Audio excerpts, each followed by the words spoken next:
president of Independent Women's Forum. We're really glad you could be here. This is going to be a really good discussion.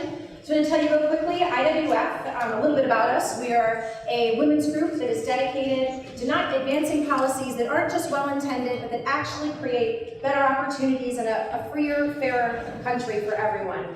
And we believe firmly in women's equality, but we also love and respect men. And we think that the topic of sex differences is incredibly important and deserves robust debate and civil inquiry. So that's what tonight is about. We want to have a open and honest discussion, and we hope that everybody is respectful. We'll have lots of times for questions, but we want to respect the time and expertise of our panelists. So we appreciate that. I'm going to turn it over to Inez now. Inez is IWF's senior policy analyst, and thank you again. Inez, you can introduce our panelists. Thanks. Wonderful, thanks, Carrie. And thank you all on behalf of IWF. Welcome and thank you for being here tonight to talk about these important topics that I think don't get nearly as much discussion as they ought to, unfortunately. I'm just going to introduce our three panelists, and then we're going to have a short presentation from each one, and then followed by a short moderated discussion where I'll ask some of the questions, and then you'll be able to ask your questions, and we'll have people running mics around so that we can get to as many of your questions as possible. Okay, so let's get started. First today we have Christina Hoff Sommers. She's a resident scholar at the American Enterprise Institute, where she studies and writes about the politics of gender and feminism, along with free expression, so you can see how she was perfect for tonight's event. She is the author of numerous books, but most recently, Freedom Feminism, Its Surprising History and Why It Matters Today. Her writings have appeared in The Atlantic, The New York Times, The Washington Post, and elsewhere, and she maintains a very popular video blog, The Factual Feminist, which I'm sure many of you know her from. Dr. Sommers has a PhD in philosophy from Brandeis and a BA from NYU, so local. Next we have Dr. Debra Soh. She holds a PhD in neuroscience research from York University. During her time as an academic researcher, she was the recipient of numerous grants and awards, including York's Provost Dissertation Scholarship, and she was published in academic journals such as the Archives of Human Behavior and Frontiers in Human Neuroscience. Today, she left the academy, and I'll let her tell you why, but today she's a columnist for the Globe and Mail, which is Canada's national newspaper. She's also coming to us from the Great North, and her writing has appeared in Harper's, the Wall Street Journal, the LA Times, Scientific American, Colette, and Playboy. She also hosts a podcast about censorship and mobbing, aptly titled Wrong Speak. Again, you can see why her voice would be perfect for this panel. And finally, we have Dr. Jussim, who runs the Social Perception Lab at Rutgers University, which studies how people perceive, think about, and judge others. His research focuses on person perception, stereotype accuracy, and bias. He is the author of a book and many more academic articles, more than 100, and as well as chapters of various academic books. He is also among the founders of Heterodox Academy, which strives to improve academia and restore the power of diversity of thought. Dr. Jussim also runs a blog, Rabble Rouser, where you can find him there, which identifies errors in social psychology and research. Please welcome our panel. Happy to turn it over to Lee. Well, first I just want to thank Inez and the IFW for organizing this, and all of you guys for coming out, and especially I have a small fan club here, so thank all of you guys for coming out. On the train on the way here, as I'm kind of like just going through my notes, my wife, who is in the audience, sends me links to 2 articles, one of which is a perfect preface to this panel. So even though I didn't intend to do it, I'm just going to read the first paragraph from this article. It's an article by Andrew Sullivan. It must be a sign of the end times, or simply a function of our currently scrambled politics. But earlier this week, 4 feminist activists, 3 from a self-described radical feminist organization, Women's Liberation Front, appeared on a panel at the Heritage Foundation. Together, they argued that sex was fundamentally biological and not socially constructed, and that there is a difference between women and trans women that needs to be respected. For this, they were given a rousing round of applause by the Trump supporters, religious right members, natural law theorists, and conservative intellectuals who comprised much of the crowd. If you think I've just discovered an extremely potent strain of weed and am hallucinating, check out the video of the event. The moderator, Ryan Anderson, said they were speaking at Heritage because no similar liberal or leftist institution would give them space or time to make their case. So I'm not going to really talk about that. That's going to hang out there, but I think its relevance is kind of obvious, and it sort of sets the tone, I think, for a lot of this. So why is it so hard to discuss these topics? So I believe there are sort of three main components to that. First, that the academy, universities, colleges, social sciences, humanities lead these discussions. It's where the academy is where most, not all, but most of the biology about sex and sex differences comes from, and it's certainly where almost all of the social science comes from. That's just like kind of the way it is. The next 2 points are really the main things here. The academy is overwhelmingly and increasingly left. I understand that that this group certainly leans right, and I know the sort of left lean of the academy is sort of something of a low-grade ongoing scandal on the right. I think you will be stunned at some of the numbers. So I'm going to give those in a little bit. What this has led to, in my view, is the rise of an increasingly powerful, censorious, and intolerant academy producing heavily biased scholarship. So first, just on the extreme ideological skew of the social sciences and humanities. These data are about 10, 12 years old, but as of the mid-2000s, in the social sciences and humanities, 40 to 50% of academics self-describe as radicals, activists, or Marxists. 40 to 50%. 3 to 5% consider themselves conservative. So there are 10 times as many radicals, activists, and Marxists as there are conservatives. That's data that's about 10 years old. Paper just came out surveying sociologists. In this one, people simply identify their politics: radical, liberal, moderate, conservative, libertarian. There were 10 times as many radicals as conventional conservatives. If you did a simple left-right split, there were 40 times as many people on the left as on the right. With almost 400 respondents, 10 identified as conservative. And in my own discipline is social psychology. It's kind of a hybrid of sociology and psychology. The survey also came out within the last year. Rather than asking for people's sort of identity, political identity, they asked who they voted for in the 2012 election, very different election than 2016. It was 301 to 4, ratio of 75 to 1 for Obama over Romney.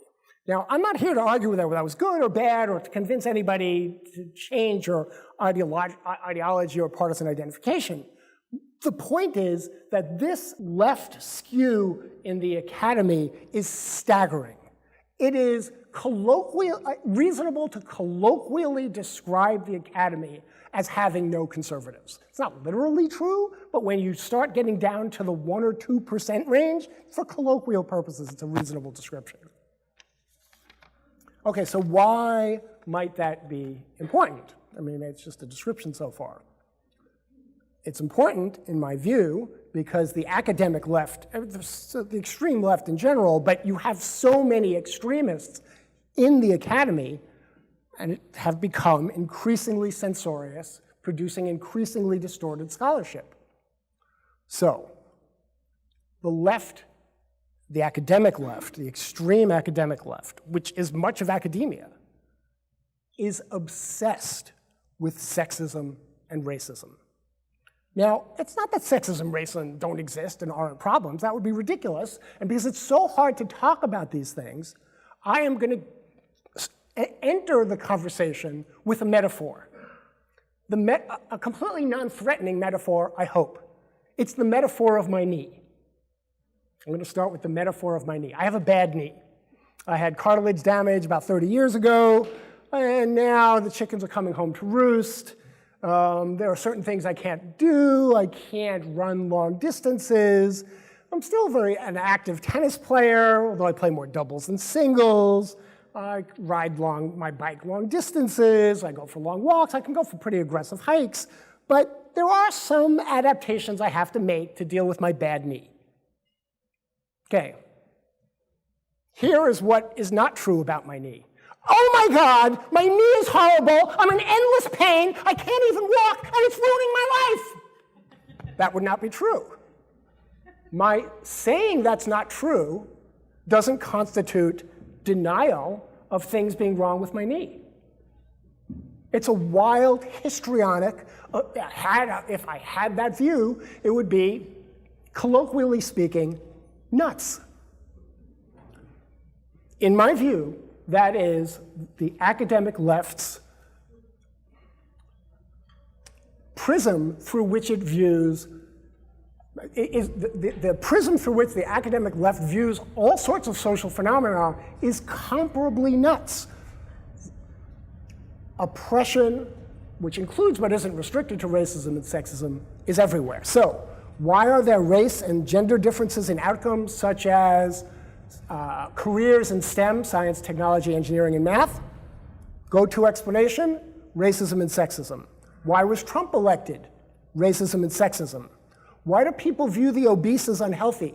Weight bias. Why do some people object to men who have transitioned to women competing in the same sports as women born as women? Transphobia. Why do people want strong controls on immigration? They're bigots. These are, if you look at the social science literature, these aren't the only explanations for these kind of things, but they are by far, overwhelmingly, the dominant explanations for these and way more that I'm not going to go into, that dominate the social science literature. The scholarship, the science.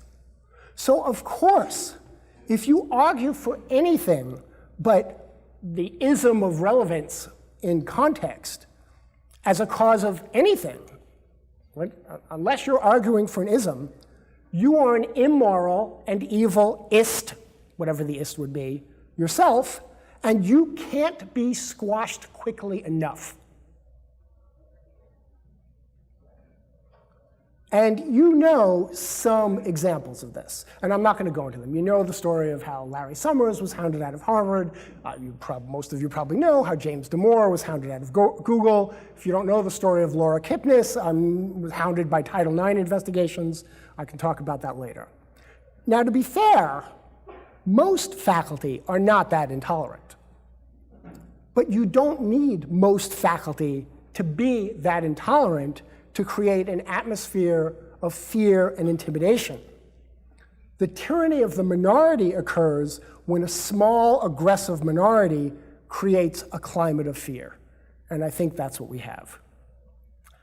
And this manifests in lots of ways that are really problematic, but stop short of outright censorship.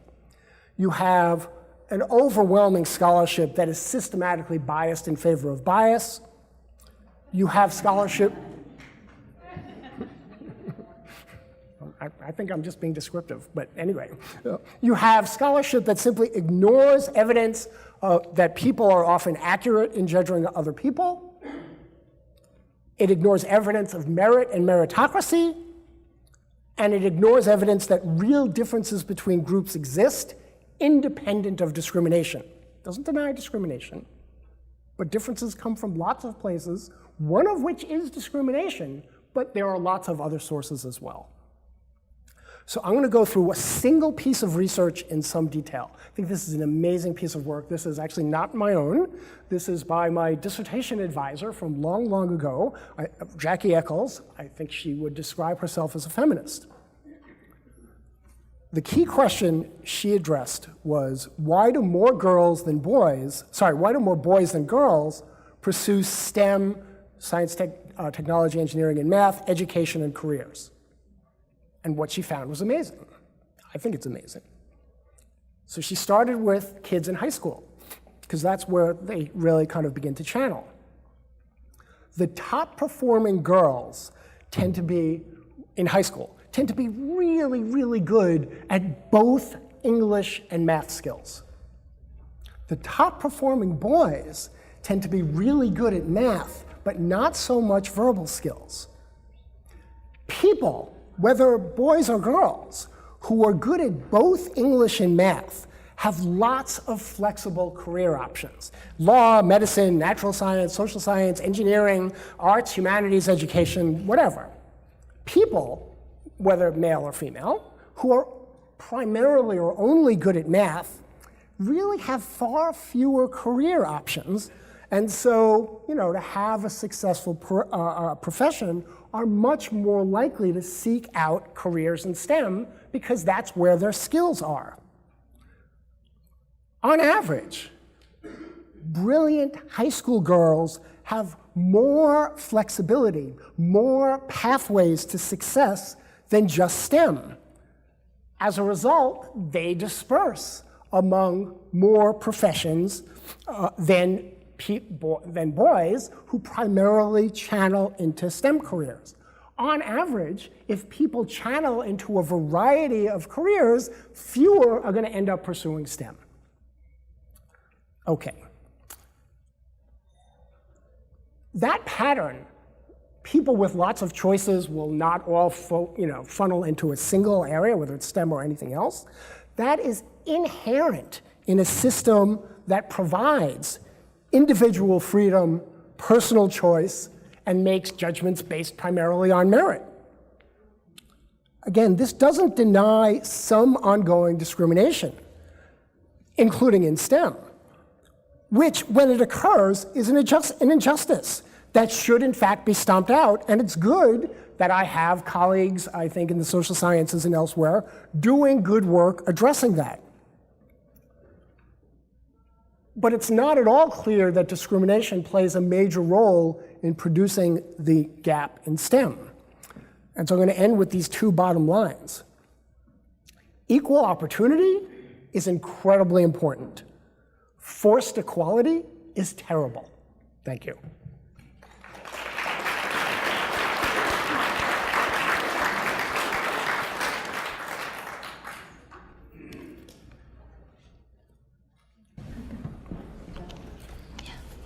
Of course, right when you took a sip. I'm so honored to be here today, so I want to say a very big thank you to Inez and the IWF for having me. I'm totally thrilled to be sharing the stage with two colleagues whom I respect and admire so much. And I also want to say a very big thank you to all of you for coming out tonight. Ooh. No? I hear a bit of an echo too. Maybe can you turn up the mic a little bit? I was saying I want to say a very big thank you to all of you guys for coming out tonight, especially the ladies, for embracing your internalized misogyny and being interested in learning more about the science of sex differences. Did you guys hear me talking about internalized misogyny? I'll just say, I want to make sure everyone hears, thank you for coming out tonight.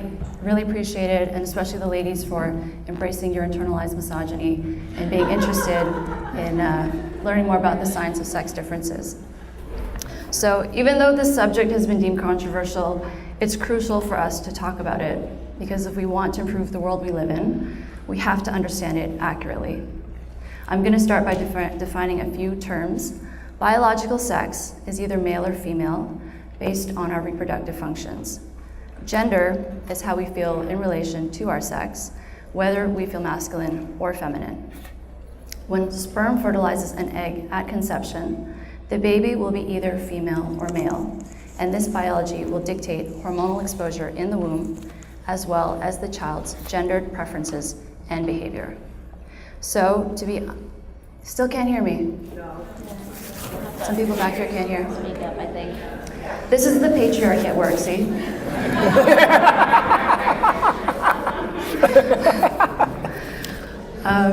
My voice is really soft, unfortunately. I'll try to talk as loud as I can. Is it better? Okay. Thank you, Christina. Thank you, Mama. So I was talking about when sperm fertilizes an egg at conception, the baby will be either female or male, and this biology will dictate hormonal exposure in the womb, as well as the child's gendered preferences and behavior.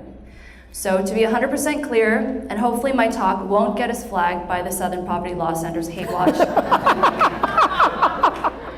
there are biologically based sex differences in the brain, and gender is not a social construct.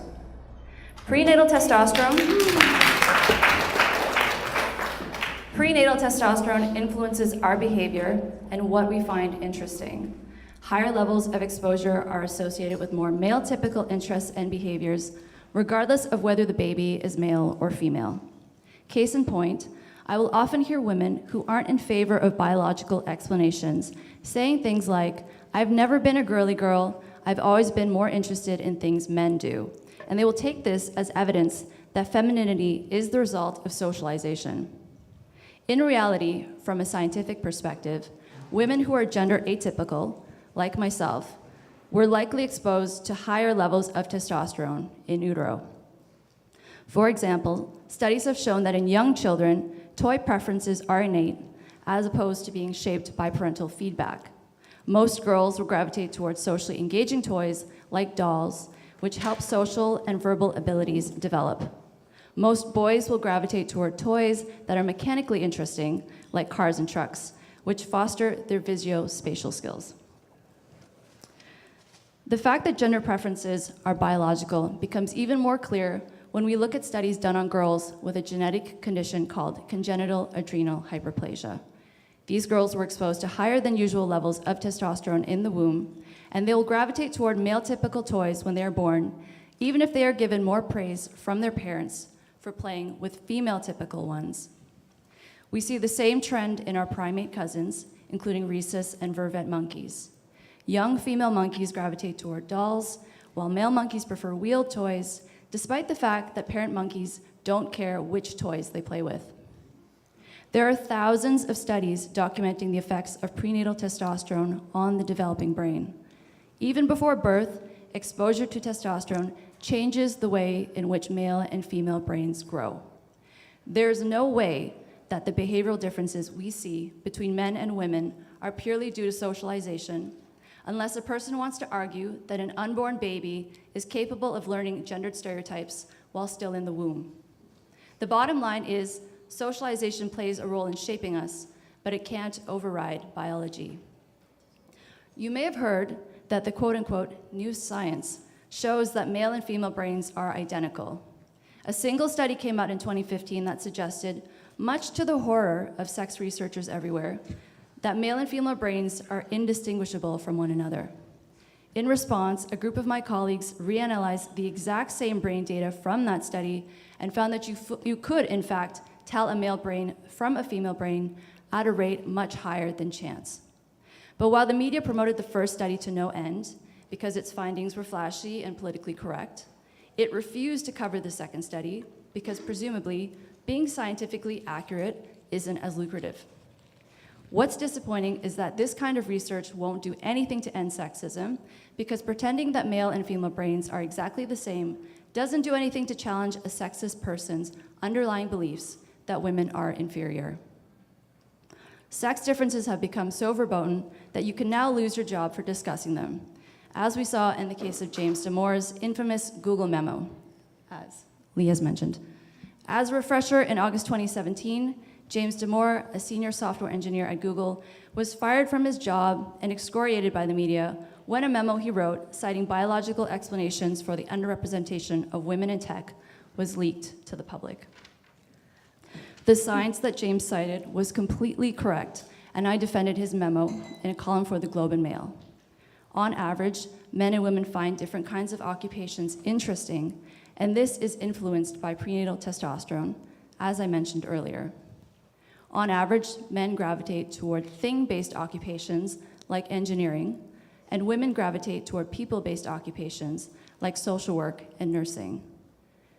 Critics of James' memo argued that these differences are the result of cultural norms and sexism. But in countries with greater gender egalitarianism, like Sweden and Norway, this gap between the sexes actually widens. That's because individuals in these cultures are free to behave as they want and to pursue what they genuinely find interesting. This is not to say that some men aren't more like women or that some women aren't more like men, but it isn't factually accurate to claim that sex differences in occupational preferences are independent of biological influence. I don't deny that sexism exists or that it exists in STEM, but I can tell you from my time in the field, it's not so terrible that women are unable to follow their dreams. This narrative that socialization and sexism are such prevalent forces is harmful to women in several ways. I hear from many young women and men who feel confused by the cultural messages they're receiving because this messaging doesn't line up with what they're seeing in the real world, particularly when it comes to sex and dating. For those of us who are straight, romantic relationships are complex enough without being fed inaccurate ideas and misinformation about what we and the other sex want. Women and men have different sexual systems stemming from evolutionary biology, but we're being told that these differences are socially imposed and can be unlearned or don't exist. Male sexuality is high in sexual concordance. I don't check if there are children in the audience, I'm sorry. I'm a sexologist, so by that I mean when a man is turned on above, he's also turned on down below. Female sexuality, on the other hand, is much more context dependent and is lower in sexual concordance. So for women, they may be psychologically turned on, but physically not, and vice versa. Women who have been told that they are no different from men often feel pressure in the bedroom to perform similarly to their male partners. When they don't or they can't, they often internalize this and think there's something wrong with them. Young women are also being told to pursue and enjoy casual sex as much as men because that's what enlightened women do. But from an evolutionary perspective, it doesn't make sense for women to be wired this way because indiscriminate sex comes at a greater cost, including the potential for pregnancy and subsequent child rearing. As much as we'd like to think that we've overridden millions of years of evolution, we haven't. There are, of course, many women who enjoy casual sex and many men who do not, and at the end of the day, I think people should pursue what makes them happy. My issue is that only one perspective is being promoted as acceptable for young women, while the other is portrayed as outdated and regressive. And paradoxically, young men are being made to feel shameful if they behave in a way that is male-typical. Believe it or not, once upon a time, I identified as a feminist. I took pride in believing that gender is a social construct and that sex differences are evil. It wasn't until I began studying sexology in graduate school that I realized that none of these ideas made any sense. I do believe that feminism at its outset had admirable goals, equal rights for women in the realms of educational and occupational opportunity, owning property, and voting. Feminism gave women the freedom to choose. But feminism nowadays stands for things it didn't used to: science denial, hating men, and infantilizing women. There's only one correct choice for women now, and that is to be rid of female-typical traits. As for the science that is currently being produced, we're at the start of 2019. I'll make a couple of predictions. There will be many more studies showing quote-unquote no sex differences, especially in the brain, in the years to come. Also, because scientists must now fear for their lives, quite literally, if they produce findings that don't support the social constructionist narrative, any study that has the gall to suggest that biology plays a role in anything will find a way to frame these findings as the result of socialization. This ideology has infected not just scientific research, but education and public policy. It's not making life easier, but harder for women. We can't make good decisions if information is being misrepresented and withheld from us. I've said this many times before, it isn't sexist to talk about sex differences. What's sexist is to assume that women must be the same as men in order to be treated as equals. And we don't need to deny science in order to support gender equity. Thank you.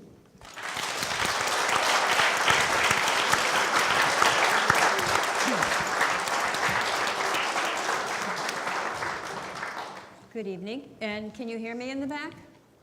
No complaints so far? Okay, I'll use that. I'm Christina Hoff Sommers, the factual feminist, and I'm a co-host of the Femsplainers. That's why I have my glass of wine. We always talk about women's issues outside the rigid context of gender ideology, and typically there are cocktails. Now, why would there be such fear and hostility to talking about gender differences? Well, there's actually a good reason for that. As a philosophy professor of many years, is that okay? No weird sound? As a philosophy professor of many years, I mean, the history of philosophy, the history of theology, it's littered with the most degrading stereotypes about women. And, you know, the great philosophers from Immanuel Kant, or my God, Friedrich Nietzsche, what was said about women, and it was completely humiliating and had consequences in the real world, and women were paid a heavy price.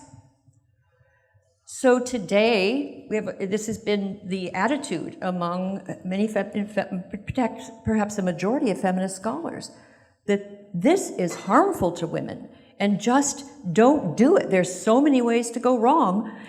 And as we've seen, people now, there's increasing intolerance, and you can lose your job. And there are people who work on sex differences that find their research grants threatened, and just growing intolerance. But I think there's a serious mistake being made by my feminist colleagues, which is that the proper corrective to bad science, the proper corrective to untruths and half-truths and lies about women, the proper corrective is good science. The proper corrective is to be logical and reasonable. It doesn't mean to stop the conversation. Unfortunately, that's what has happened. Now, some may say, well, so what? If we don't, why should we, who's going to be harmed by this? Well, the fact is, there are risks in denying differences that are as severe as risks of asserting differences that aren't there. And I'll give you some examples from just studies of children. On average, the typical play of little boys is called rough and tumble play. There's a lot of sound effects, and it's mock fighting, and it's raucous, rambunctious play. Girls do it too, but a lot less. The typical play of little girls is a lot of turn-taking games, and especially sort of theatrical, imaginative games. Now, the thing is, the gender scholars are distressed by this because they think that the way girls play is a preparation for domesticity. They think that we have to break that connection between girls and their dolls and to get boys connected with dolls and just mix it all up. It turns out it's harder than they thought. The children resist efforts to liberate them from their preferences. And if you think it's purely social, as Debra explained, we do find similar behavior in some of our closest relatives, in vervet monkeys and rhesus monkeys. The males tend towards the wheeled toys and gadgets, and the females towards plush toys, and it's doubtful that they were indoctrinated about the gender binary. So, and more, you can, if you take a primate and inject it with testosterone, you can take a female vervet monkey and change play preferences. And this is suggestive that more is going on than simply social construction. There's a biological, component or underpinning.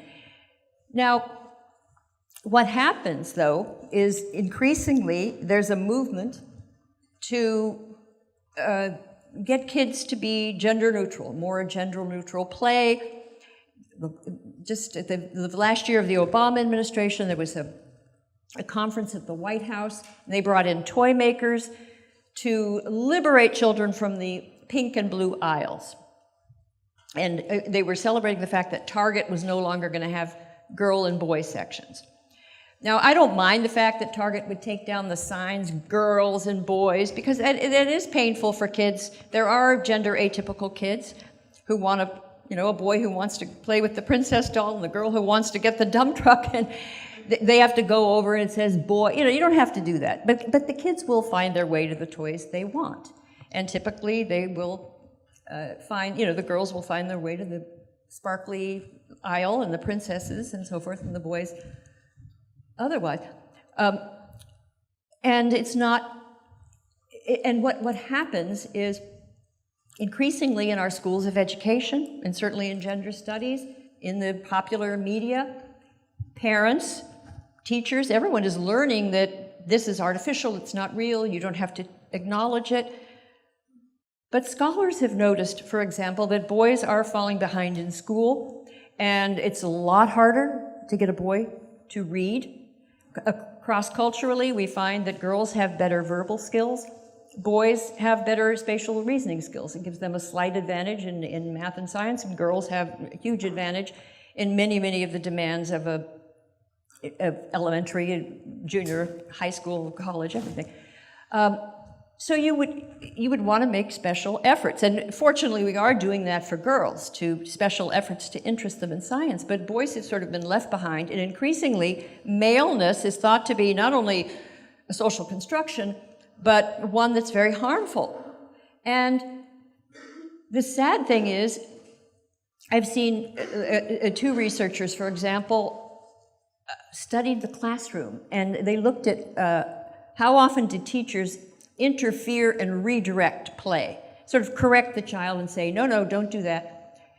And they found it's almost always boys, little boys, doing their, they like, the typical play of little boys, besides rough and tumble play, is superhero play. When they do imaginative theatrical games, it's usually, a superhero conquering the bad guys. Teachers don't like it and redirect it. And these two scholars said, play is the basis of learning. And if we have a whole group of kids, it's mostly boys, who are being shamed and being redirected away from what they want to do, what they care about, they worried about the consequences of this for their interest in school, their ability to write stories, the stories that little boys write. There's an expert on childhood literacy, Ralph Fletcher, and he said increasingly in schools, the teachers encourage sort of the confessional poet, and they want the child to be very expressive. But they get a lot of, mostly boys, who want to write about their skateboards or their video games or a monster devouring a city and not talk about their feelings. And he's urging teachers, just meet them halfway, let them write about what they want. This is so fundamental. And this is my point, is that if we're ignoring difference, we're do harm. And the correct approach is to become acquainted with human nature and not to make it a forbidden question. And where girls are concerned, one of the most wonderful books I read was many years ago by Vivian Gusson Paley. And she was a kind of a genius kindergarten teacher. She won the MacArthur Genius Award, and she was just a brilliant teacher. And she wrote a book in the early 80s that I don't think could be written today. And she analyzed the differences between the way kids play. And she said no amount of adult subterfuge will ever undermine the 4 and 5-year-olds' impulse to have gender segregated play. But some mothers were worried that the girls weren't playing with superhero games. And maybe that was giving the boys an advantage because they were dominant and they got to be, it was all very exciting and competitive. This kindergarten teacher looked very carefully at the way the boys and girls were playing. And what she discovered is that the little girls had dominance and power games all their own. Who gets to be mother, you know, who gets to be princess, who gets to be teacher. She watched carefully, and it was more subtle than what the boys were doing, but in the end, she saw that it was the healthy, normal play of little girls, and it was what they wanted to do. And she said the only thing you could say was that it was promoting happiness and well-being. We have no evidence that interfering with the play of children compromises their well-being or happiness. Now, am I saying that a parent shouldn't encourage kids to play with all kinds of toys? Of course. Try if you can.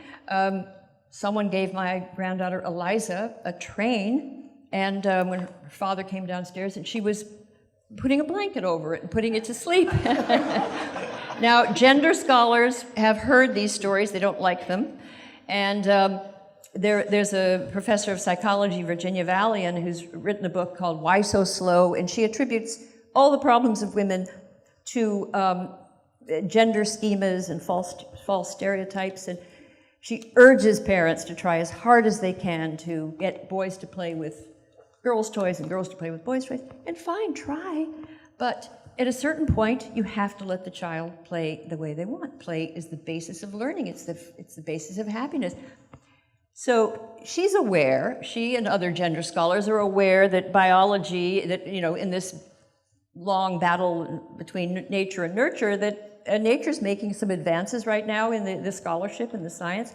She's aware of that. And what she says in her book, Why So Slow? She says, look, okay, fine, there's some biology, but so what?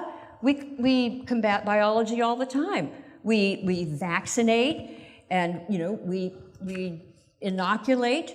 And she says parents should do the same thing about gender-specific play. Well, I mean, it's true that we can combat biology when we have to, but her comparison seems to me to be absurd. We inoculate children against destructive diseases. A child's impulse, a play preference, is not comparable to a disorder. And yet, increasingly, in our schools, in the media, parents are learning that they must do all they can to interfere and to correct. So my message is simply, my mantra for tonight is that, yes, we have to be very careful about assuming there are differences where there are none, but we must also be careful about denying differences that are real. Thank you. So all of you touched on the academy, maybe Christina a little bit less, but I've definitely heard you touch on it before, the state of the academy and the state of this discussion that we're trying to have in the academy, and how difficult it is to have that discussion in the academy. But it was interesting to me that James Damore was brought up twice, right? James Damore is not part of the academy, right? He worked for a Fortune 500 company.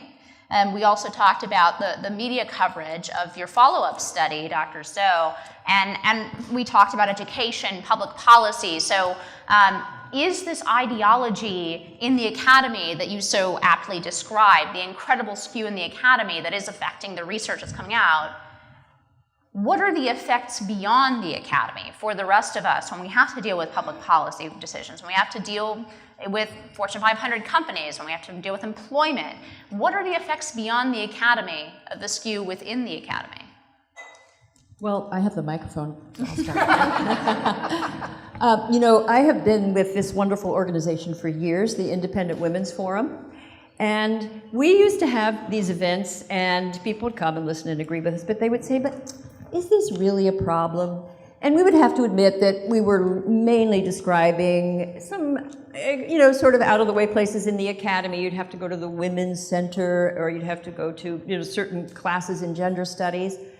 And they were right to think that it wasn't mainstream. It's become mainstream. Ideas that were absurd and that we thought initially we could correct just by, you know, convening a panel and bringing some good information. I hate to go back so many years that I've been doing this, in the early 90s, you now find them in the media. certainly in Silicon Valley and high tech, these ideas have moved into the mainstream society. And now it's harder to combat them than ever because you have Twitter mobs that become enraged if you say the wrong thing. And for anybody who doesn't have employment security, it's worrisome. Yeah. Yeah, I mean, I think initially people probably thought that this is something that when you say you major in a discipline that's teaching you these things, or even if you just take a course where it teaches you nonsensical things like gender as a social construct, that it ends at the end of the 3 or 4 year degree and then people go on and get a job and those ideas get lost. But what happens is these kids go off and they get jobs and then they start to influence not just what's going on in their workplace, but also policy. I mean, being Canadian, I'm really disturbed to see how it's come into many of the policies that affect us, and education as well with children. The most recent sex ed curriculum in Ontario, where I live, says that gender is a social construct and that it's a spectrum and that some people identify as both or neither, or that it changes throughout the day, or it's the result of traditional gender norms. And these are all completely nonsensical and unscientific. So in terms of what people can do, I mean, I understand it's difficult to be in a situation where your job is dependent on you basically keeping your mouth shut, but I'm not sure what we can do otherwise, I think to push back and find out the people who think like you and try to mobilize that way. Yeah, it's bad. It is, it's bad. I agree with all of that, for years, it just seemed like an infection in the academy and that it was contained to the academy. But it is now, metastasizing. I mean, I think that's the best way to think about it. And one way you can see this is through the proliferation of implicit bias and diversity trainings that are everywhere from police to corporate headquarters to, it's just everywhere. And it is this weird blend of sort of social constructionist ideology and weak but genuine social science that is used primarily to push a very specific social justice agenda. Now, these organizations, whether they're universities or police departments or corporations, probably have lots of motivations for doing these besides social justice, like protecting themselves from discrimination lawsuits. There's no evidence that I'm aware of anyway that any of these trainings do any good for anybody. Now, that doesn't mean they don't. Maybe they do, but they're being foisted on the wider society on the basis of somewhere between no and extremely weak and unvetted evidence. So I'd like to return for a moment. I don't think I need this. I'm loud. That's what we hire for at IWF, opinionated and loud. But I'd like to return to the question of innate differences. I know, Dr. Soh, you touched on it a lot in your presentation. How do we pry apart social conditioning from what's innate or biological? And then even if we can, does that end the discussion? Right, because we are then faced with the question that Christina brought up, which is, okay, maybe let's say that you all are victorious in the academy in convincing at least some portion of social scientists and science scientists, in the case of neurobiology, to accept that some sex differences are innate, are biological. Christina, you brought up that doesn't end the question, right? We've got that second argument coming, which is, okay, if these are innate, if there are aspects of differences between men and women that are innate, what should we do about it? What should society's message to children, to young men and women be about those differences? Should it be try to overcome them as much as humanly possible? Or should it be accept them and then accept individual differences? I don't think there are very many people arguing for this, but there's a third option, right, going back to saying society should reinforce gender differences that are innate. So anyone who would like, I guess I'll pass this back and forth here. I can start.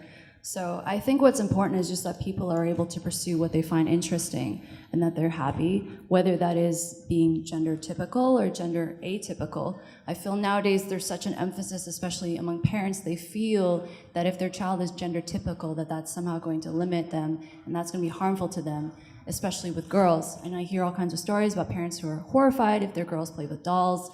You know, it really troubles them and it upsets them. And I think that's just as bad as if you have a little boy who wants to play with dolls and you won't let him, say. So I think that's the most important thing, is just for parents, let your child do what they want to do. They're going to gravitate towards what they're going to gravitate towards. Socialization does play a role in that. It can influence a child, but it's not going to override biology. So whatever they're inherently attracted to, they're going to be attracted to, even if someone is telling them not to. There's a second part to your question. Yeah, just I think the first part of the question rather was how we pry apart the innate, and I think you touched on it a lot in your presentation, but how we pry apart the innate from the non-innate, and then does that end the conversation, or do we just open a new one? Well, that's an unanswered question. We don't know. I mean, keep in mind when we talk about sex differences, I don't know anyone who doesn't agree that it's some combination of yet to be understood of nature, biology, and culture. However, when you find a trait, a behavior, and it turns out to be a cultural universal, you suspect that biology is at work. I mean, to say that, oh, girls like pink and boys like blue, well, you can find many cultural exceptions and historical exceptions. That's not a cultural universal. That was invented. But take something like maternal attachment. In Israel, in the 1950s, they started kibbutzim, and they had some very radical socialists that came in that wanted to have radical egalitarians, and they wanted to break down like family connections, and they thought that was a bourgeois. I guess they'd read Engels and thought the family was the fundamental unit of oppression. So they broke it up, and they had these radical socialist kibbutzim. At a very early age, a little baby was taken, and they were all raised in the children's house with caretakers who weren't their parents. The parents could work all day and then visit their own child maybe an hour a day. It did not last because the mothers found it to be torture. And they were, they were sneaking around trying to see. It was just, it could not happen. It's too elemental. It's too deep in human nature. Don't do it. Now, with boys and girls, another thing to keep in mind, there are going to be exceptions. There are mothers who don't have that attachment to their children. It's very rare, but it happens. And there are kids who completely defy the stereotypes of their sex. So we always have to be aware of that. But when something is cross-cultural, and we see, analogous behavior in primates, you're looking at something that runs fairly deep. And I think that gender identification, thinking you're a boy or a girl, is elemental, and it's one reason I respect the transgender movement. Is I think if the wires are crossed and you're born in the wrong body, that is, I can be sympathetic to someone that wants relief for that. There's a lot going on in the trans agenda it hasn't been debated and discussed, but sympathy for people who are, where there's a mismatch, I can completely sympathize. Because I think it's a profound difference. And we should proceed with caution.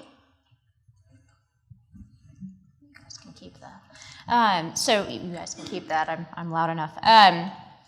So in that case, let's shift maybe a little bit, since we have discussed the biological basis with exceptions, of course, but the biological basis for some of the differences between men and women. Let's shift then to the observed behavior that those differences actually cause to be played out in all sorts of aspects of society. What do you all think about? There seems to be a real gap here between the revealed preferences, especially of women, of men too, but especially of women, when it comes to a whole host of social topics, and what let's say the academic feminist left would have them choose, right? When they have that freedom to choose that Dr. Soh was referring to, it seems that their choices rarely line up exactly with the way that feminists would like them to.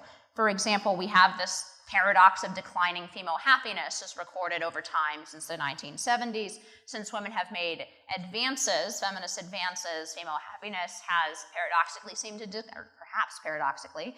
to decline.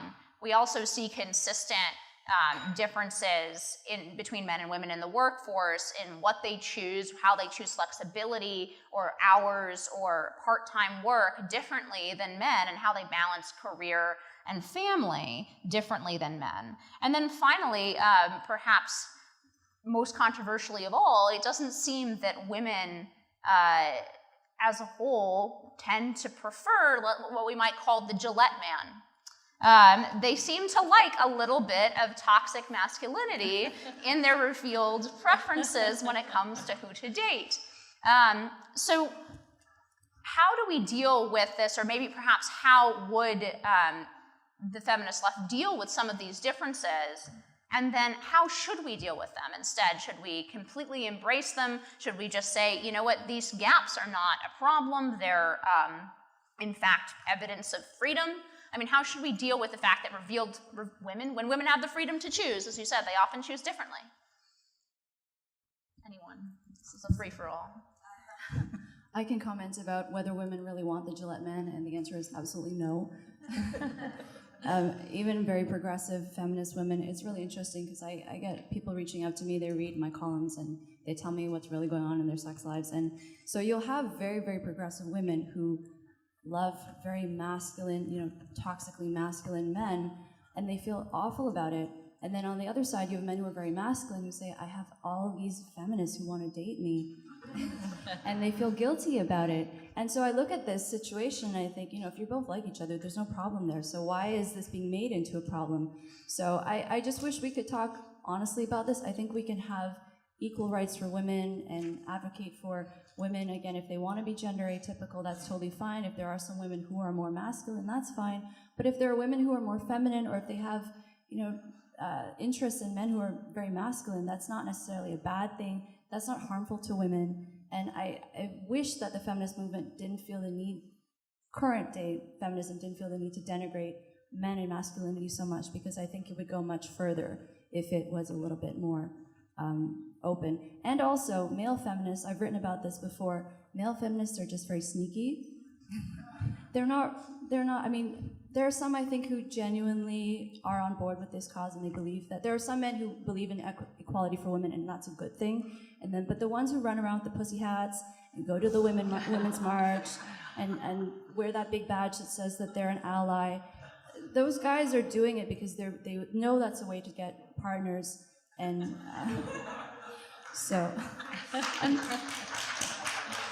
But does it work?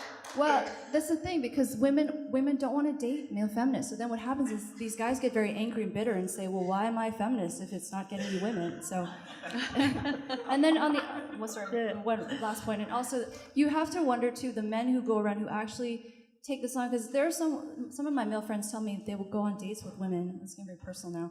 And these women will say to them, men are trash. And they would say to me, is this normal? And I'd say, well, what kind of men want to date women who think that? So that's the end of my tirade.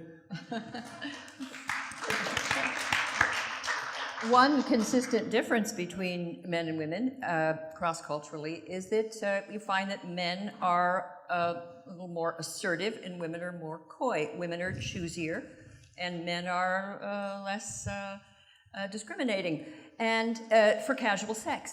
And years ago, there's a classic study by Clark and Hatfield. These researchers did an experiment in a classroom. Imagine this is a classroom, and they had a confederate, a male or a female, who was very attractive and would go to a person in the class and say, so the male would say, the handsome male or the beautiful female would say, I find you very attractive. Can we just go back to my dorm room and have sex? What they found was that 100% of the females said no. They were all, dismayed, bewildered, insulted. 75% of the men said yes. And 100% of them were complimented and, thought it was great. And I once asked my late husband, I said, beautiful woman came up to you and asked you to go back to her house, you wouldn't say yes. And he looked a little, it's never happened. You know? But this is just human reality. And there are exceptions, but we're talking about the rules. And I think that what's happened now with some of the, not all of it, I'm sympathetic to the Me Too movement when we're actually rooting out predators because they are there and there's a terrible history of violation. But there's also a lot of guys who are just confused and who have been taught, men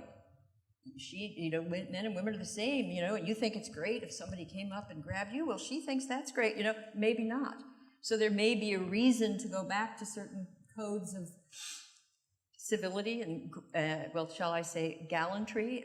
There may have been good reason why we developed a certain style where men showed their respect and a deference to women. I mean, that sounds hopelessly Victorian, but sometimes we have to acknowledge we live in a social environment and ecology, and I think we're just too hasty in shaking things up, and it led to a lot of confusion.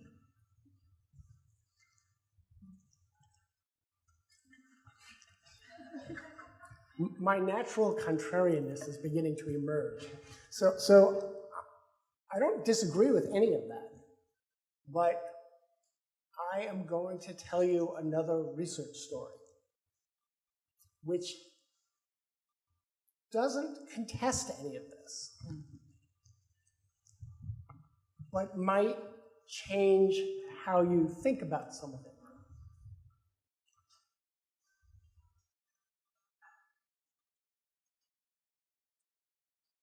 We tend to think, people think in categories for everything. It's hard to have a perception of anything, whether it's a chair or a light, unless you had a concept, a category for it. That includes people, it includes men and women. Social norms have emerged, and I'm not claiming anything about their source, that lead us to differentiate men and women. We just look around. Men are dressed differently than the women, the hairstyles are different. Nothing is preordained that any of that has to be true. That then plays into our natural tendencies to categorize, which risks, doesn't guarantee, but risks leading us to see people, groups of people, as sometimes more different than they really are. And that's a danger in any of these discussions, I think, is to look around and see bona fide differences and to think of them as more hardwired, more preordained than they really are. So now here's the research story.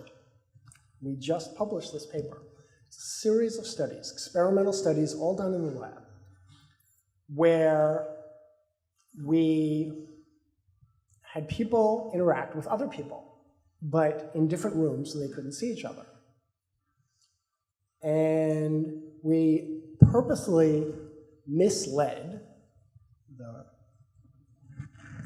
first group, we called the perceivers, from the Social Perception Lab, study how people perceive other people, that the target, the person they were interacting with, was essentially either a girly girl or a manly man. And then they had a series of, in this particular task, they had readings to assign them. And if they thought the person, and they didn't really know the person could have been male or female, but they thought the person was either a girly girl or a manly man. If they thought the person was a girly girl, they assigned them things like Cosmo articles on makeup. If they thought they were a manly man, it was like popular mechanics or astronomy or something like that. That's what they did. Okay. In second stage of this, we had the people who had been assigned these sort of gender stereotypical readings. They weren't all, but sort of disproportionately gender stereotypical, actually have to choose some to read. And if their options were constrained to be mostly girly girl readings or mostly manly man readings, they read mostly girly girl articles or mostly manly man articles. So that's first. Now their behavior in this narrow experimental context is confirming gender stereotypes. People thought they were a girly girl. They were reading disproportionately, whether they were male or female, because they were constrained. We're now reading disproportionately articles on makeup and raising babies and whatever the hell it was. Okay, so they're behaviorally confirming the stereotype. We then had a final stage in which new people had to judge how masculine or feminine these people were. And in the third phase, half the time, we just told them what articles they read. And of course, if you're reading articles on makeup, you're going to assume the person is more feminine than if they're reading articles on mechanics or whatever. But half the time, we told them that their choices were constrained by the experiment, that they had no choice but to read these articles. The outcome was how masculine or feminine did you perceive this person to be? Whether they knew or didn't know that the person's options were constrained had no effect whatsoever. Knowing that someone had to read girly girl articles did not reduce how much of a girly girl they thought that person was at all. So what does this tell you? I mean, it doesn't deny this whole discussion about the biology and testosterone and development. That's all. We didn't address any of that. But what it does say, I think, is that when social norms do arise around gender, and if they constrain people's behavior, which I think they do sometimes, people are very, very, very, very bad at recognizing those constraints and risk seeing men and women as more different than they really are, at least sometimes. Oh, I want to add one thing to that. So the study that I described, the Clark and Hatfield, where the women were horrified by the invitation and the men were welcoming of it. It's been replicated many times, but there have been some studies that I found interesting where they would tell women. I mean, some people say, well, the reason that women are conditioned to do that because going away with a stranger, a man, it's frightening. You could be hurt, and so it's really just a measure of toxic masculinity. You're afraid of the men. But there were some studies that they would ask, well, it's a safe circumstance, and they would name a movie star. It would be Brad Pitt or George Clooney, and nobody would know about it. And a surprising number of women said yes. So under certain circumstances, the theory is that women are as promiscuous as men. They're just more furtive about it, and it's hidden.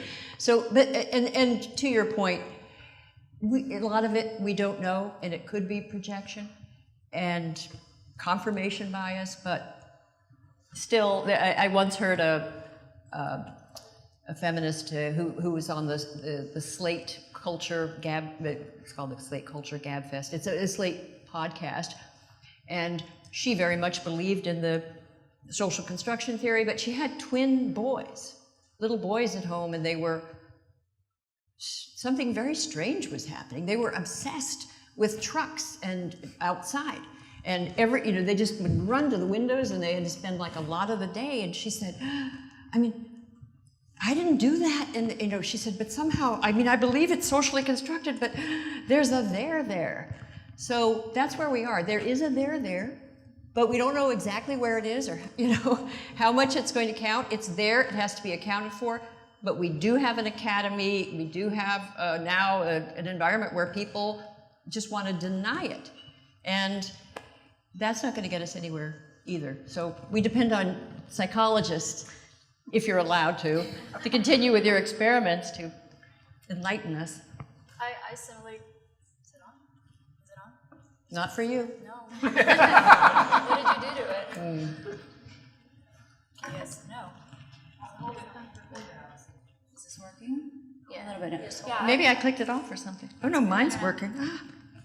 I just similarly think, I wish we could just have that open discussion instead of these blanket statements, as instead of saying this lie that gender is a social construct. Because I hear from many prominent feminists who say to me, we know that gender is biological, but we just say that it's a social construct because it's easier that way, and otherwise people are they're not going to have that nuanced conversation where, yes, it's biological, but that does not mean you should discriminate against women. It does not mean that women are lesser than men.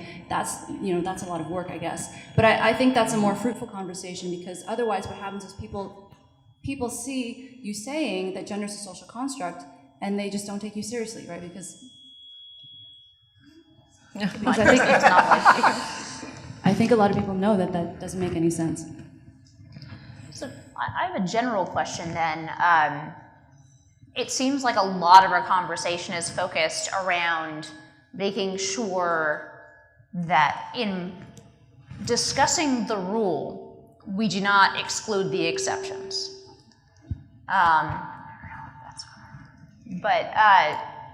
Is that something that is perhaps larger than our sex differences conversation, in the sense that it seems like in a whole host of contexts, this is awful.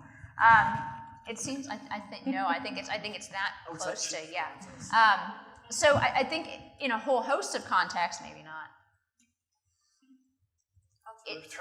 We're reluctant now to propagate the rule for fear of perhaps pushing aside the exceptions, not being willing to recognize the exceptions. Is that something you see, or do you think the fear of having this conversation and the reason that it's so difficult to have is more the fear that we're going to completely turn back the clock, we're going to go back to saying women are not fit in the workforce, et cetera, et cetera. I mean, where is the fear of this discussion coming from? Because I think, as evidenced by this room tonight, there's interest in having it. It's a fascinating topic, right? The differences between us, our diversity, is a fascinating topic.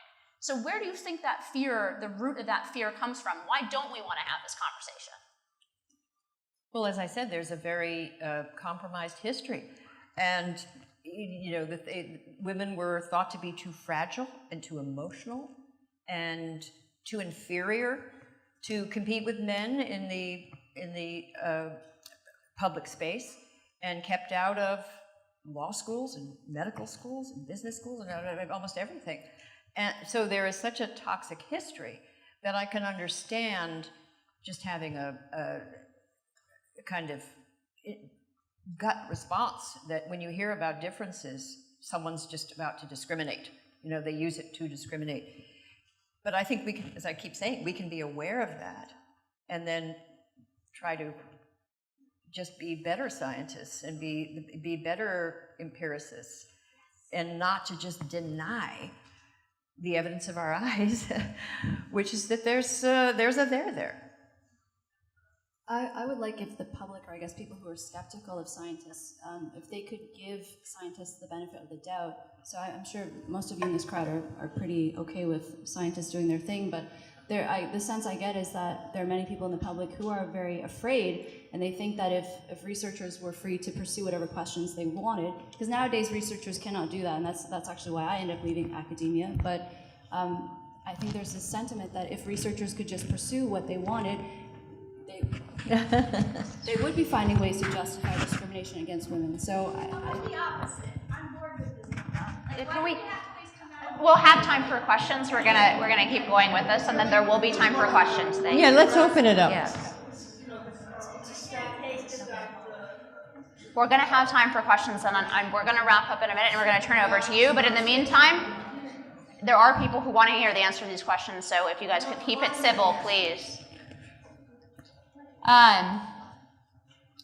So let's return to one more topic, since Valentine's Day is tomorrow.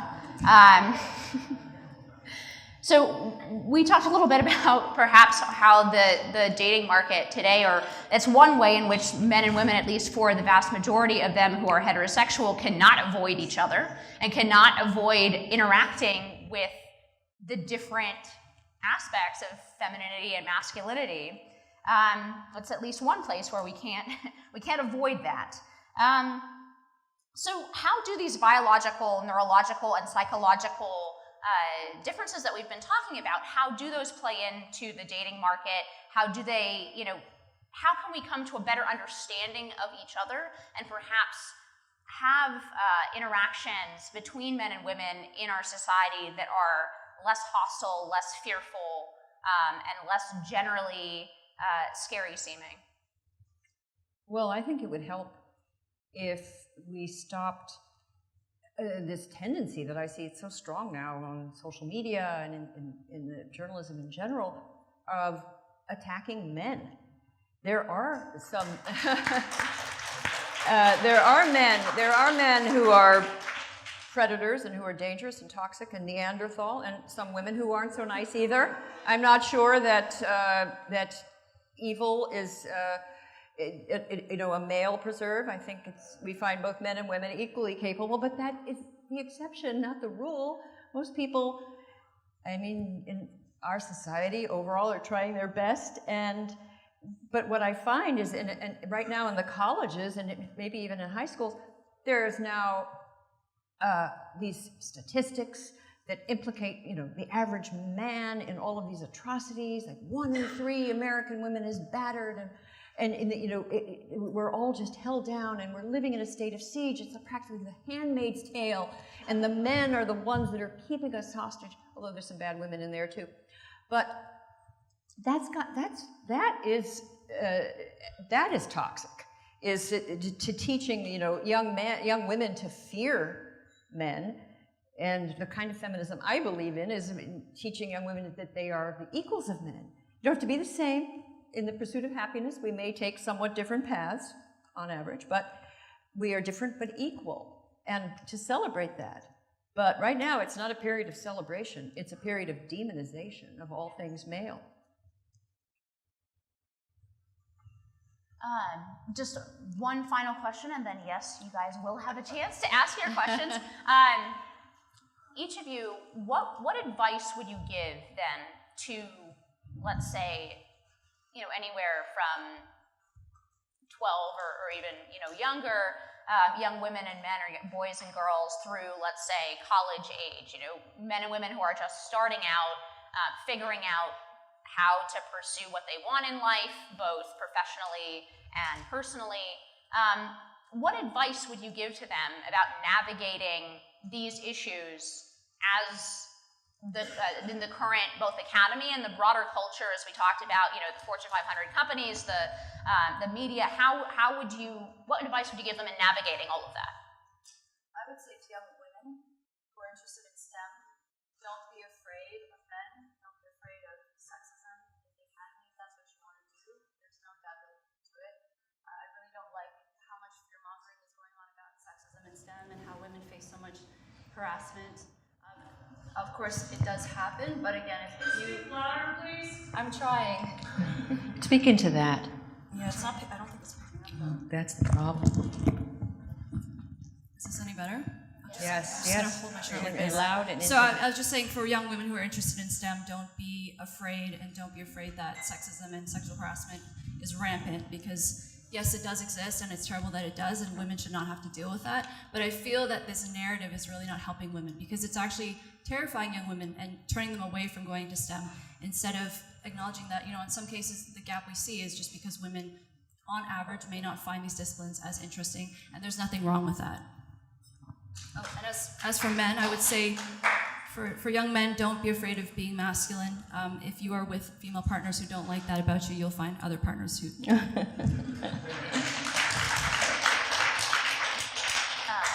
If either of you guys would like to weigh in the advice. Well, I think I gave it before. I just think I just would urge young women and young men to be open-minded and realize that you probably, whatever you believe, there's probably a good argument on the other side, and check it out. I mean, that goes for all the things I'm saying. There are good arguments on the other side. I think that's, I just wish the academy would reflect and schools reflect that complexity. I would just add, I completely agree with all that. More broadly even, but the same point, don't worry about what other people think. Find what you want to do. If I was giving advice to a 12-year-old, 14-year-old, a 15-year-old, it's not easy to find what you want to do. So that sounds easy, but it's not easy at all. But then once you do, just don't give a damn what anybody else thinks. I'll stop there. Thank you so much. So we have time for some questions. I'd ask you to please phrase your comment in form of a question with a question mark at the end. Go ahead. Hi, that was great, all of you. I have about a gazillion questions, but I'll narrow it down to two sort of mini ones. I was very struck by what you said about predicting the sort of future of how research will be interpreted. And I'm thinking, what comes to mind is the, I hope I'm remembering the name correctly, the Remer twins, is it? Oh, yeah. In Canada. I don't know if when you answer it, you might want to give a summary. I don't know how many people know about that. How would that be received now? How would that possibly be reinterpreted now? That's just something that came to mind. The other sort of bigger question is, we were talking about the curriculum in Canada. I know that in Britain, a lot of stuff has happened with gender stuff. How serious of a threat is it, though, here in America? There's something different about America. I think about things like the cops in England harassing people for liking a transphobic tweet, or that woman... 74-year-old woman said a man can't be a woman. Right. And the police came to her house. Right, and another woman, I think just the other day, was arrested for outing somebody or something. Anyhow... No, she wasn't arrested. She was thrown off Twitter. There was a woman that was arrested in front of her kids. Oh, okay. I don't know about that. Anyhow, it was the Daily Mail. I can look it up. Anyhow, Yeah. My question is, and I actually asked this question to Brendan O'Neill when he came to New York Law School a couple weeks ago. Who are these cops? I cannot picture some cop from the South Bronx being like, we got to go see that person about the tweet. I don't see America moving readily in this direction, although I'm willing to be wrong. But if any of you could sort of speak on... That's not happening here. It's happening, that's great in Great Britain. But just be careful, because what I thought would never happen here, I never thought someone would get fired from Google for, he didn't even say that this was the reason. Damore just suggested these are possible explanations, and then off with your head. I never thought that would happen. So we do have to be vigilant about free speech and preserving open debate. So come to the intellectual dark web. That's and check out the Febsplainers and Quillette and the Independent Women's Forum. I mean, this is what saves American society. We've got all of these. We're cantankerous and contrarian, and so we get groups like this. I was going to say, gender ideology is definitely worse in Canada, but there are cases. I think it was Ohio. There was a case where a mother or father lost their child because they wouldn't affirm the child's gender. So we have cases like that happening in Canada. So it seems like it's coming down. I don't think you guys are as bad as us yet. But regarding David Reimer with what happened, so his doctor was John Money, who's been since discredited. And so David Reimer, he was born as Bruce Reimer. He had his penis was I hate this story.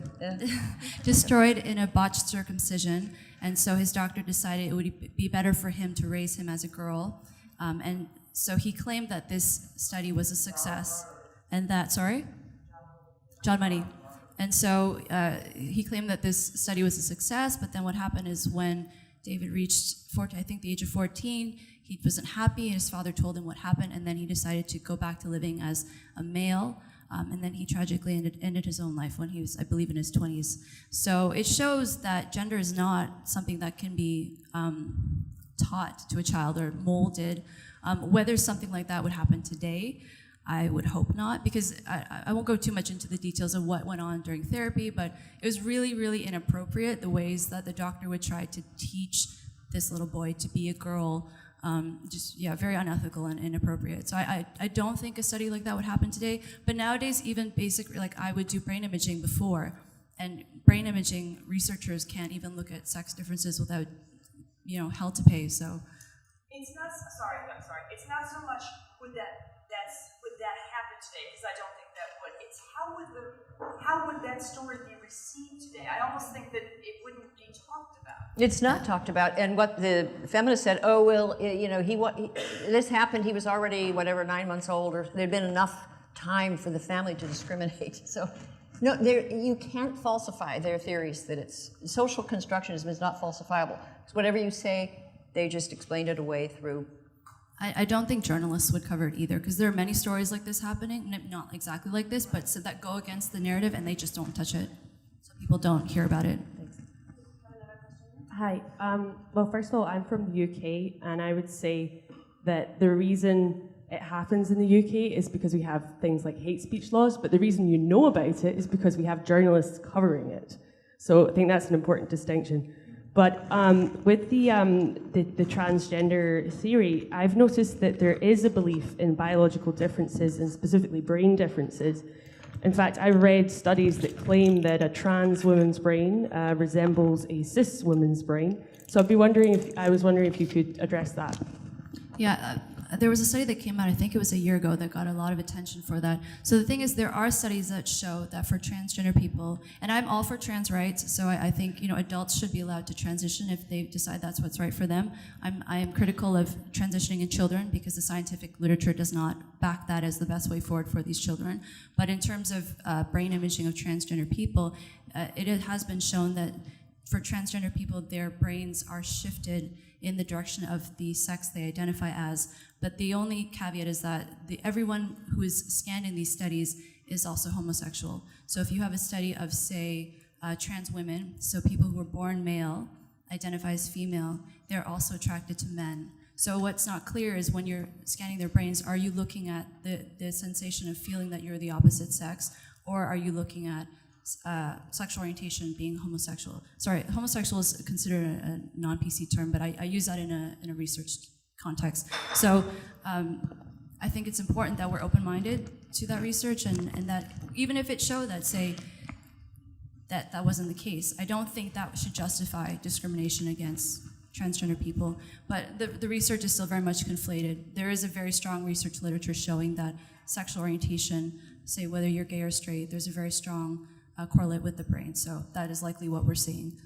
I just want to clarify perhaps a piece of your question and ask a follow-up.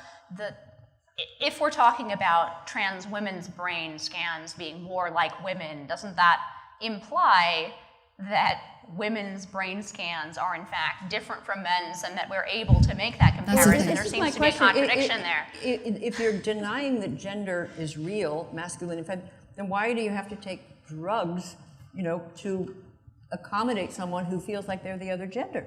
I mean, it would seem I thought initially with the trans movement that it was going to help clarify these issues about the difference between men and women and how fundamentally important it is and relevant it is, but somehow it hasn't, because they've muddied the water, and any time you try to make any generalization or statement, someone stands up and says, that's not true at all, it's not, that conversation is so muddled and so policed, and there are so many ways to set off Twitter mobs and excited people that I think it's too bad, because I think social progress is made when you have a firm grasp of reality. You've got truth and reason on your side. That's when you get social justice, and we saw that happen with the suffrage movement, the women's liberation movement, gay rights, civil rights. My goodness, but with trans rights, we haven't had the conversation, the full conversation. We haven't worked out all of the paradoxes, and a lot of people seem to want not to allow that conversation to happen, and that's where we are right now. There's just all these prohibitions and forbidden questions. Sure. A question. We've heard it said this evening, and really we hear said a lot that we should pursue our dreams, do what makes us happy, and yet we've also heard it said this evening that there's an unhappiness paradox. Is there any empirical data out there, or recent studies that tell us whether we have the right dreams? That's a good question. Oh, well, that's a big question, and there's, it's an unknown.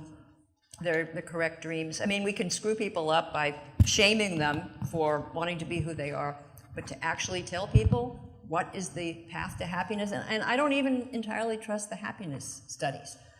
It all depends on how you ask the question, and Americans, you come out like very happy, almost giddy, and then I wondered, like, are Americans on death row happy? And, and they might be, because people seem to take it as a question of your self-worth or something. So I'm a little suspicious of that. And if I could be freer but a little less happy, I think I would take the freedom. But that's a complicated philosophical question.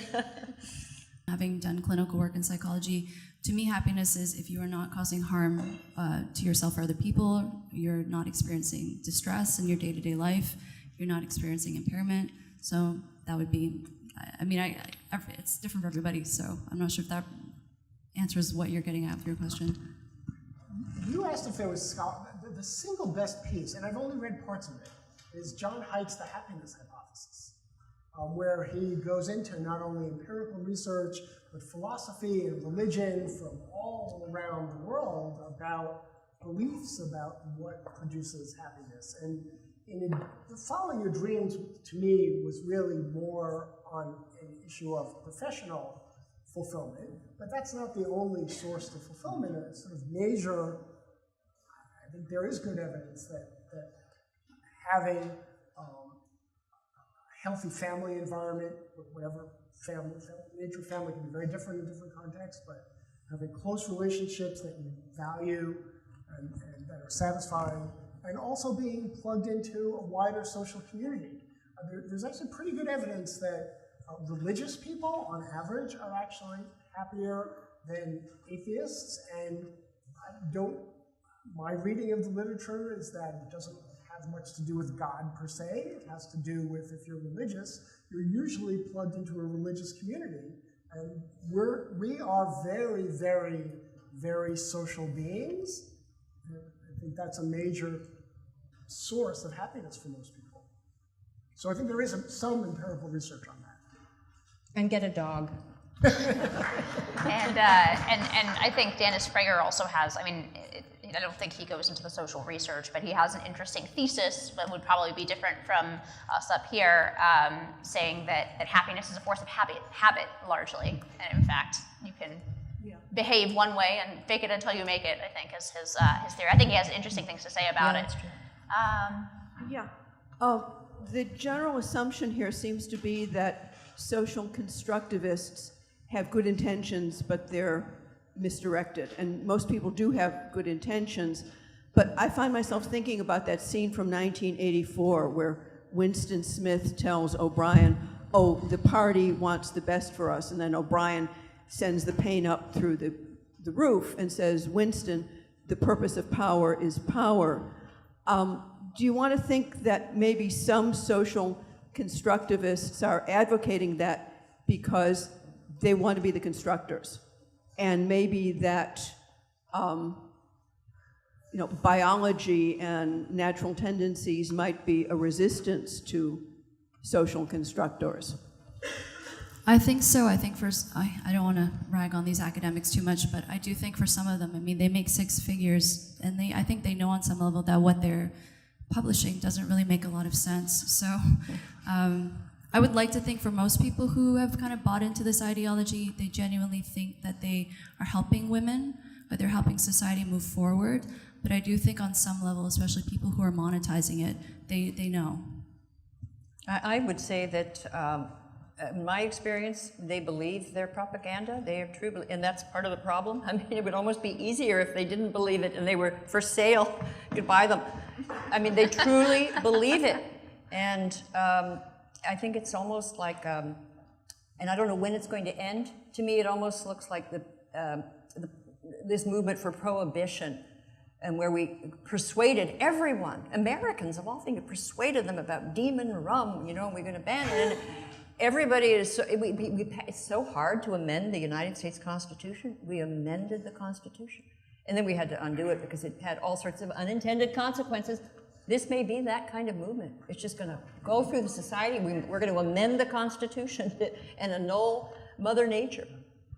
So I actually agree with Christina's view on this. I think they're sort of extreme left social justice activists' intentions are good, but there is a gigantic, immense, huge blind spot on the radical left. The radical left sees itself as fighting oppression, as fighting unjust, exploitative hierarchies. And historically, it has actually done that. It's not completely absurd that it sees itself as doing that. But the blind spot comes in when the left takes power, because the radical left is so focused on turning the tables on the power that it is completely oblivious to the extent and brutality of leftist abuses when the left actually takes power. And you can see that in any communist regime that has ever actually come to power. They have been among the greatest mass murderers in history. And I think it's a blind spot. I think their intentions are good. They don't see this. I was wondering about best practices for using the F word. I've noticed a lot of discomfort about some people saying, well, feminists, well, I'm a feminist, but I was just wondering about how you guys thought about either self-identifying as feminists while being critical of a larger hegemonic feminism, if you will, or deciding to reject the term altogether. Well, I refuse to give it up because I think it's one of the greatest movements in the world for human liberation. Feminism, and I think it's a huge American success story, and we've all the women and men have benefited. So I don't want to give up equality of opportunity feminism. So I wrote a book many years ago, Who Stole Feminism? And I'm still trying to get it back. I feel similarly about the term the label liberal, actually, but I did give up the label feminist because, you know, as I said, feminism nowadays, I find it stands for things it didn't used to. Back in the day, people would say feminists hate men, and I would say, no, we don't. But nowadays, you do see that, and that's an accepted thing to say. So I don't feel that feminism, sorry, Christina, is about equality for women. I feel like it's about subjugating men. Modern day feminism, anyway. There are two articles I'm going to really recommend on this, both in Aereo magazine, which is online. One is by Helen Pluckrose, and it's called Why I Am No Longer a Feminist. And the other is by Iona Italia, which is titled Why I Am Still a Feminist. They are both amazing articles, and I agree with both of them. Yeah. And for the record, I think that we, on the right speaking, is actually probably the most doctrinaire conservative up here. I let go and have no affiliation with the term feminist because I don't know why we would want to grab at a term that only, depending on the surveys I've seen, everywhere from 17 to 30% of American women consider themselves feminists. So I'm not sure what we're trying to grab back for. I think we had, right?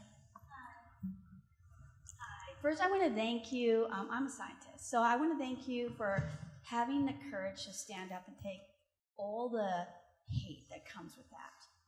And we underestimate courage. But now I'd like to talk about science and technology. So my PhD from Princeton is in the intersection between quantum physics and AI.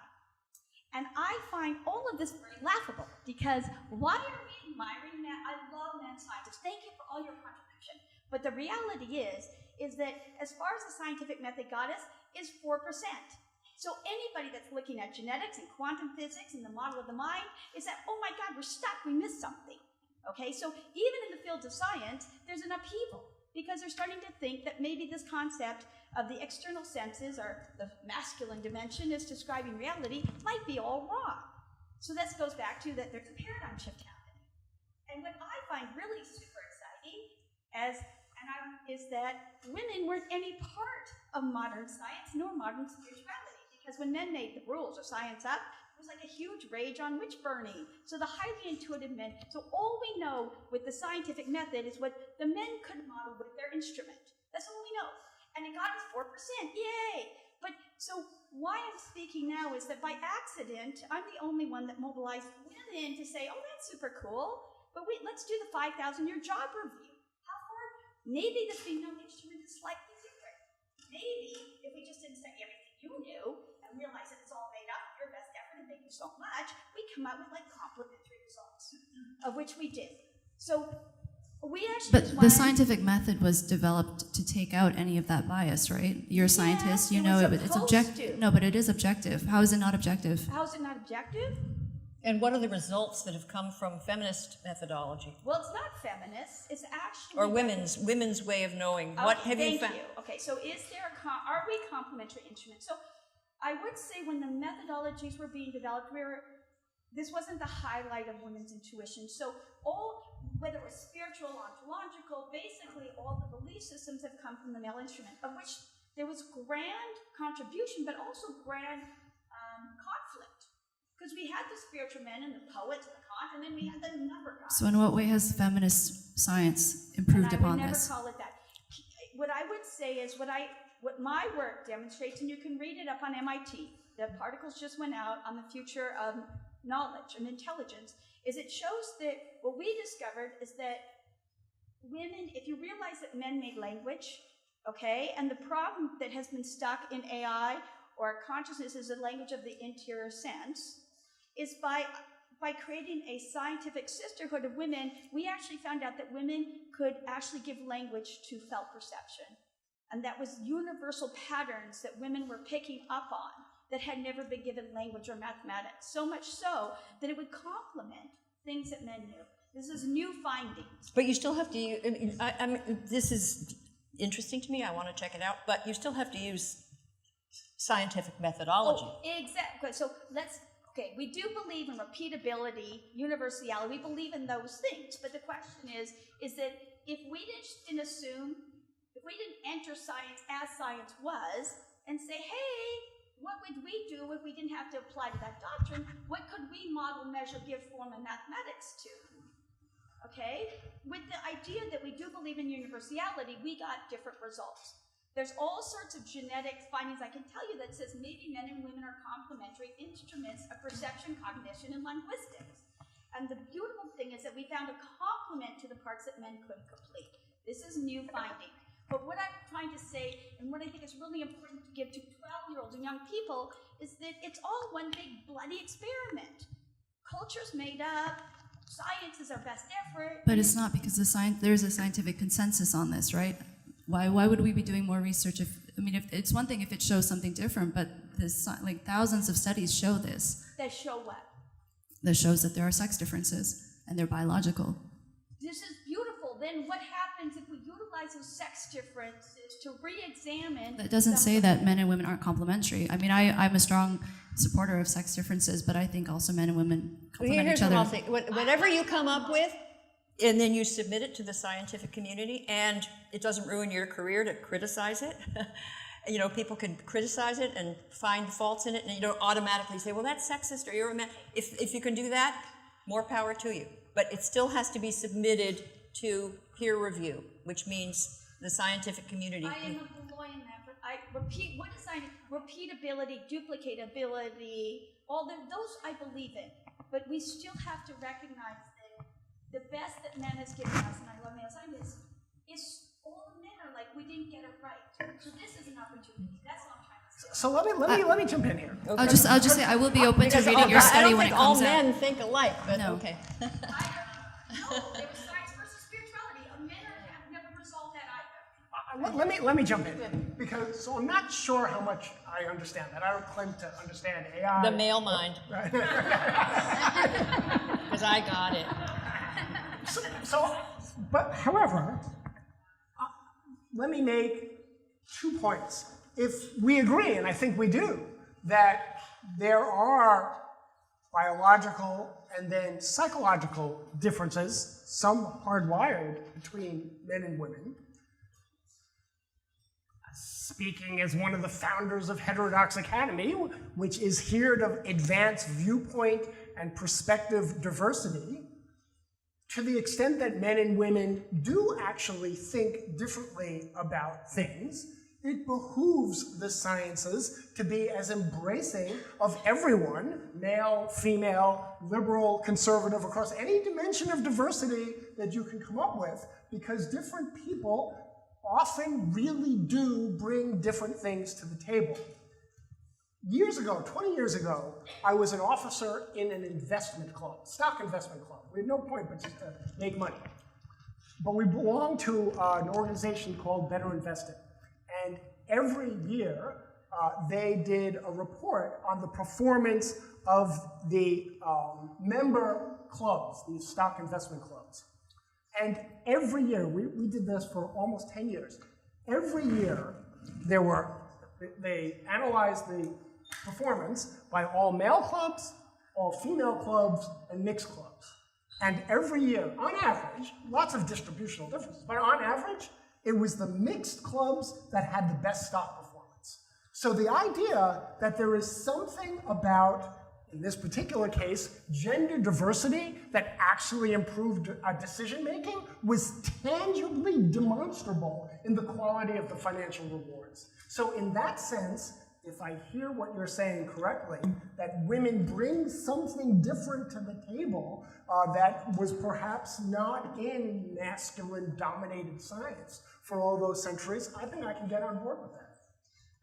And this is actually part of what James DeBoer, the second half of his memo, which is not as discussed as the most controversial second half, was if we recognize that there are in fact differences between men and women, we can change, if we want to attract more female, for example, programmers, then we can make the job of programming a little more collaborative, a little more people-based, right? Those were actually some of the suggestions, and even for making those suggestions, I think we've all, beat this point to death, but even for making those suggestions that actually, in fact, if we recognize these differences, we might be able to bring more women into these kinds of fields. We might actually be able to improve the number of women that are in these fields if we actually recognize why they're different. We only have a few more minutes, I'm sorry, but we're gonna have to let a couple other people, we have maybe 2 more questions. 1 more question, sorry. Oh, back there. Hey, first of all, I want to thank you 3 for being so badass. It's not even funny. Totally my heroes. So I'm a male happiness, sex differences researcher at Columbia University, and I just wanted to speak to the question about dreams, because there's an interesting paradox in the data. You were quite right. So you find that if you add up different categories of meaning, so there's a difference in the literature between happiness and meaning. Meaning is feel like you're growing and you're learning, and happiness is just positive emotions. But if you add up different categories of meaning, you're much more likely to feel like you're self-actualizing, that you're living a good life. But here's the kicker. So I looked at the sex differences research on this, and I've never seen anyone discuss this finding, but it appears that women actually maybe innately, I guess you could say, a mixture of innate and culture, but they naturally gravitate towards things in life, on average, that are more likely to give us happiness and meaning in life. And men, on average, on average, you see more of a motivation for power, for lots of things that are less likely on average. So there's actually a big sex difference in that women are actually winning, if you want to phrase it in such a divisive way, but you never really see that mentioned, in terms of the happiness game in life.